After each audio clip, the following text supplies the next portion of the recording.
पूर्व काल में नर्मदा नदी के तट पर नर्मपुर नामक एक नगर था। वहां विश्वानर नामक एक मुनि रहते थे।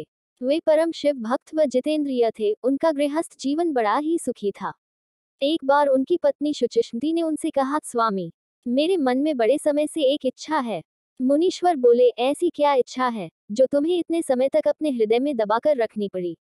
नी संकोच होकर कहो। देवी शुचिष्मति बोली, हे देव, मैं आपसे भगवान महेश्वर जैसा एक तेजस्वी पुत्र चाहती हूँ। कृपा कर आप मेरी इस इच्छा को पूर्ण करें।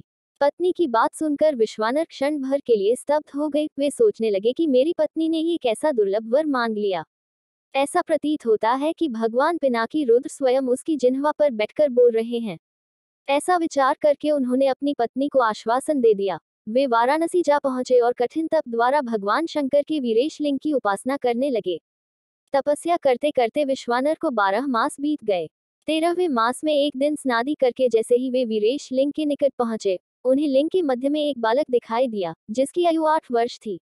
उसके मस्तक पर पीले रंग की जटा सुशोभित थी तथा मुख पर मुस्कान खेल रही थी। उसके सर्वांग भस्मयुक्त थे तथा वह दिव्य बालक श्रुति सूक्तों का पाठ कर रहा था। उस बालक को देखकर विश्वानर मुनि रोमांचित हो उठे और अभिलाषा पूर्ण करने वाले 8 पद्यों द्वारा भगवान शिव की स्तुति करने लगे। उनकी स्तुति से प्रसन्न होकर बाल रूप भगवान शिव ने कहा, महामते, मैं तुम्हारी तपस्या से प्रसन्न हूँ। अब तुम अपने घर जाओ। समय आने पर मैं तुम्हारी पत्नी की इच्छा अवश्य पूर्ण करूंगा। मैं उसके गर्भ से पुत्र रूप में प्रकट होऊंगा। उस अवतार में मेरा नाम गृहपति होगा। मैं परम पावन व सभी देवताओं का प्रिय होऊंगा। विश्वानर ने भगवान शिव के बाल रूप को प्रणाम किया और अपने घर लौट गए।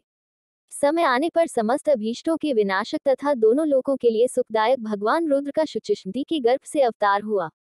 उस बालक का जात कर्म करने के लिए स्वयं ब्रह्मा मुनि विश्वानर के घर उपस्थित हुए और उन्होंने उसका नाम गृहपति रखा। तत्पश्चात विश्वानर ने स्वयं उस बालक को वेदों आदि की शिक्षा दी। जब वह बालक 9 वर्ष का हुआ तो एक दिन देवर्षि नारद उसके दर्शन हेतु विश्वानर के घर पधारे। मुनि विश्वानर ने उनका हृदय से सत्कार कर यथोचित आसनादि दिए। तब नारद जी ने कहा, हे मुनि, तुम्हारा ये पुत्र बड़ा ही भाग्यशाली है, किंतु एक आशंका मुझे व्यथित किए हुए हैं। विश्वानर ने चौंक कर पूछा, कैसी आशंका महर्षि?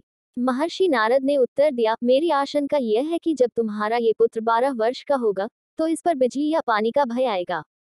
ये सुनकर मुनि विश्वानर और उनकी पत्नी गहन चिंता में डूब गए। उन्हें इस प्रकार चिंताग्रस्त हुए देखकर गृहपति ने कहा, पिताश्री, आप चिंतित न हो। देवाधिदेव महादेव की कृपा से कुछ नहीं होगा। ये तो कालों के भी काल हैं। आप मुझे काशी जाने की आज्ञा दें। मुनि ने आज्ञा दे दी। काशी पहुंचकर गृहपति नित्य गंगा जल से पूर्ण 108 कलशों द्वारा भगवान शिव का अभिषेक तथा शिव मंत्र का जप करने लगे।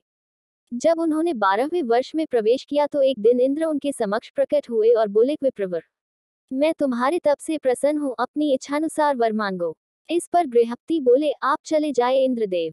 मैं पशुपतिनाथ के अतिरिक्त और किसी से वर पाने का इच्छुक नहीं हूँ। वैसे भी आप छल से अहल्या का सतीत्व नष्ट करने वाले पर्वत शत्रु इंद्र ही तो हैं। बालक गृहपति की बात सुनकर इंद्र को क्रोध आ गया। उसने अपने वज्र से उन्हें डराया, जिससे गृहपति को मूर्छा आ गई। तभी भगवान शिव ने प्रकट होकर कहा, उठो वत्स, जो मेरा भक्त है उस पर इंद्र तो क्या यम भी दृष्टि नहीं डाल सकते।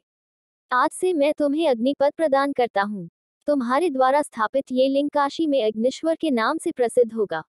ये कहकर भगवान शिव अंतर्धान हो गए और बालक गृहपति घर लौट आए।